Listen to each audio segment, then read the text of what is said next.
Here, if I can get it all in the shot, I've got the latest of Arturia's AudioFuse interface range. It's the AudioFuse16 rig, and this is a really superbly flexible interface. I've been looking for one to use for the videos for a while now that can replicate really what I've got in the studio, and this thing has hit all the right specs because it's not simply an interface. It can be used as a summon mixer on which you can have two fully independent mixers, a Q mix and a main mix.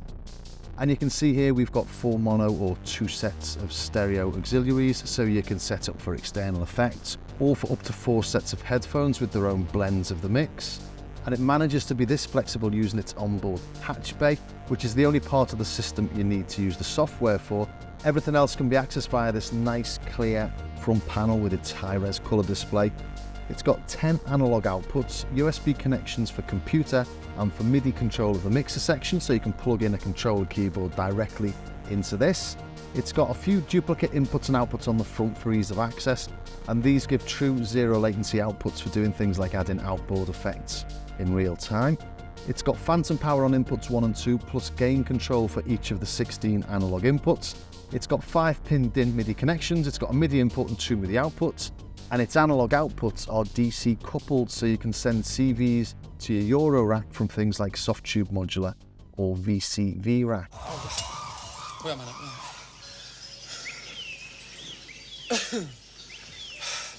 All right. It is a very sexy looking thing actually. It can be rack mounted, or you can do what I've done here and turn the rack ears round to use them as desktop stands, so you can keep knocking your SSD cards underneath it. And on top of all that, it feels like a really nice top end bit of kit, and that's a good job because it's not cheap. Its RRP is around 1,200 euros. And that sounds like a lot because it is, but it's in no way overpriced for what you're getting. In the studio, I've got this Neve 8816 summon mixer, and this has got 16 inputs. So we've got the 16 inputs on the AudioFuse, and I've got this Apollo from UAD as well. This has only got 8 inputs, although it does have 4 mic preamps in there. And of course, it's got all the DSP processing power for the UAD effects. But to be honest, I don't use the UAD effects anymore. I mainly use Arturia, Softube, and plug in the lines because it means I can swap from the studio to my laptop without having to worry about having this interface. So for me, if I was going to do this all over again, I'm going to buy the stuff for the studio all over again, I would 100% buy the AudioFuse rather than these 2 bits of kit, because it would save me an absolute fortune. I'll just give a quick overview of what this AudioFuse Control Center software does. You can do everything on this, like I think I said earlier, on the front panel, except for this page here, which is the routing matrix. But I'll just run through the main features. Along the top here, we've got the inputs, then we've got ADAT inputs and ADAT outputs on the right-hand side. Along the bottom, we've got the outputs, and we can see here I've got 11 inputs. My voice is coming in on 11 there, and the rest of this is just nonsense coming out of the Analog Solutions Maximus, just to show it working really. This page here is the main mixer page, and we've got all sorts of flexibility on this. We can add and remove different channels. There, we've removed a few. These have all got auxiliary sends. The auxiliary sends are over here on the right hand side. We can have them pre or post fader. So just like a mixing desk, but we don't have an EQ. Then we can go to the second mix, and this is the Q mix. We don't have the auxiliary sends on that, but we do have a completely separate mix. So here we've got 1, 2, 5, 6, and 13 and 14. We go into the main mix again. It's mixing a different set of inputs, and we can send the Q to the master if we want as well. And that brings us to the routing matrix page. We've got these sources along the top, and down the side we've got the destinations. So here, the source, the main left and right, is going to the monitor. It's also going to the headphones, and then the auxiliaries are going to the outputs 3, 4, 5, 6, 7, 8, 9, and 10. We can move them. Let's just move them for now. Throw them over here. You can have a source going to multiple destinations. So USB there is going to all these, or we can have AUX1 going to all these. But we can't mix them in this, so you can't have more than one per horizontal row. So now the auxiliaries aren't actually going to anything. If we go into the main page here, the only output we've got is the main monitor output. So if we come back into the routing matrix, I'm just really showing how it works very quickly here. Go to the auxiliaries, Go back into the master. Auxiliaries are now coming out 3, 4, 5 and 6. We can have those as stereo or as mono outputs. We come back into the main mixer, we can have them as 2 stereo pairs or 4 individual mono outs. And then we can double them up, so they're coming out of 7, 8, 9 and 10 as well. Go back into the main page. We can see we've got 7, 8, 9 and 10 outputs working as well. We can have 3 and 4 as headphones. If we come down here, we can put them as the alternative phones. And then these become 2 separate stereo outs. So if we went to the main mix, for example, we can set up different headphone mixes. So AUX3 and AUX4 are sending 2 different mixes. So AUX3 is listening to 1, 2, 3 and 4, and AUX4 is listening to 5, 6, 7 and 8. We can see over here on the right, they are doing different things. We go into the routing matrix, we've got AUX3 going to analog out 3 and AUX4 going to analog out 4, and then into the mixer page, and we can see analog 3 and analog 4, 2 separate headphone mixers on all phones there. And then finally, we've got MIDI control. We're using a Keylab Essential in standalone mode, so it's just plugged in to the far right USB input on the unit. And as I wiggle some knobs, we can see the USB hosts in and out. I'm doing things. If we go to the main mix now, you can see I'm adjusting all those with these sliders. In the MIDI page, you can set up your MIDI configuration and you can set up your various CCs, which all means you can use it as a live mixer if you've got full MIDI control. Well, that's a really quick run through of how it works, and hopefully it's given you a good overall impression of what it can do and how flexible it can be. But the video wouldn't be complete without a couple of tests, would it? For the sound test, I'm not going to use the mic because they're both set up in different rooms, so it doesn't make much sense. But I'm going to have a little play with this. It's the Dave Smith Tempest. It's the sort of thing you use. It's a high-end bit of kit. It's got transients, we've got dynamics in there, so you might be able to hear some differences. I suspect not, but let's have a go.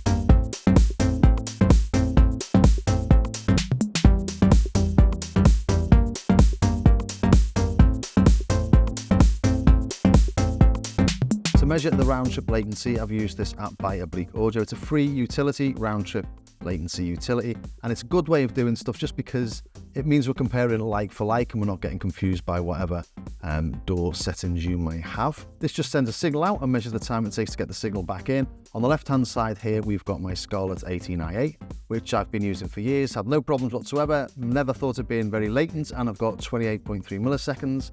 On the right hand side is the AudioFuse, and that gives me 27.8 milliseconds, so virtually the same, tiny little bit less from the AudioFuse, and the UAD gives me around 29. And to put those numbers into perspective, sound travels at about 1 meter every 3 milliseconds, so 27 milliseconds is 9 meters, which is about the length of this room. So not too much, but really the whole idea of that is that you can get the RTL utility yourself and check it with your own interface, just to see if it's any different to yours, any better, any worse. But the other thing that this does is it says it's got 0 latency through, so let's have a quick check of that as well. Here I've got the Tempest playing through analog in 13. So the routing matrix, I've got analog in 13, going to analog out 3. If we go to the ins and the outs, analog 13 is coming out of analog 3, and then I've just put a cable from output 3 into input 14. So it's the same signal playing through all of these that you can see here. I've recorded that into Logic, and if we zoom right in, there we go. The top one is 13, the bottom one's the through 14. You can see the SMPTE time code at the top here, so that's 14.11, that's 14.12, so it's 4/10,000ths of a second between there and there, so 0.4 milliseconds. So I think that's pretty instantaneous, isn't it? And I might be banging on a little bit much about the routing options, but they're really great because it's the kind of stuff I do on the Neve. There are these inset mixers that I use to blend in outboard gear like my EQs, compressors and stuff like the Culture Vulture. But importantly, the AudioFuse is allowing me to do everything that fits my workflow. Here's a nice couple of touches you might not have seen yet. If we're going to analog input 1, we can go from input 1 to input 2 really easily. And press that and we can flick through all the different inputs. So we've got lots of information in here. I think I showed earlier, really, you can do everything on the front panel that you can do on the software, except for the routing matrix. But I've got nothing plugged into inputs 1 or 2 here. Let's plug standard cable in, and we get the option there. I don't know if it's shown up on the camera, but it says inst. So we have an instrument level now. Come down to there. So if you've got a guitar, it automatically detects that you've plugged the cable in. And if you're using a microphone, that one in there, we've now got the option of 48 volt phantom power. Nice little touches worth noticing. And if we come to the AudioFuse control center, we can see here we've got the 48 volts option appearing there. The other thing we have on analog inputs 1, 2, 3 and 4 is the option to switch back to the rear. So if you plug something in the front, you can always go back to the rear input if that's what you want to use. And then of course the 48 volts disappears because we're using standard analog input 1 at the back.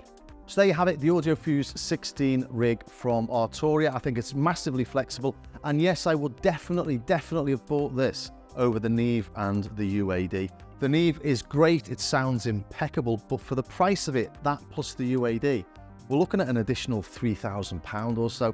If this was available back then when I bought the Neve, I'd have definitely bought this. The sound quality is exceptional. It sounds just as good as something that I've put through those 2 units. The only thing I'm really missing that I use on the on the Neve, is the stereo widening circuit, which is absolutely beautiful, but I wouldn't spend £3,000 just for that alone.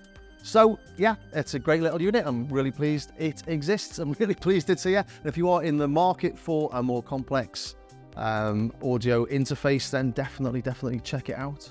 And I hope you enjoyed that. And if you did, please think about subscribing, ring the bell, join me over on Patreon. I've got patches, samples and exclusive tutorials over there, all for the price of a cafe latte a month. And also maybe take a look at my starskycar.com website, where I've got patches and samples and things to buy, and I've also got free stuff as well. So you can do what everyone else does and just download the free bits, but it would be really nice of you if you just bought some of the really small, cheap sample packs. It does help to support the channel. Anyway, thanks for staying to the very end, and I will see you next time.